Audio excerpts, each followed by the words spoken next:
Nissan revealed the all-new Patrol, marking a new chapter for the iconic nameplate. This new 7th generation model introduces several groundbreaking advancements, including a distinctive new design, a powerful V6 twin-turbo engine, a 9-speed automatic transmission, and adaptive air suspension for enhanced all-terrain capability.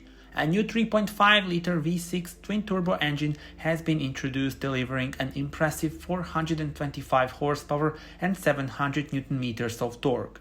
This marks a momentous shift from the Patrol's outgoing V8 engine, achieving a 7% increase in power and 25% boost in torque, along with enhanced fuel efficiency.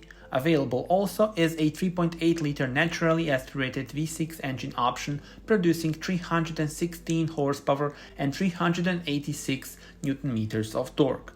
Power is transferred to the road via a 9-speed automatic transmission, further elevating the driving experience, whether navigating city streets or conquering rugged terrains. Tell me in your comments, how do you like the car?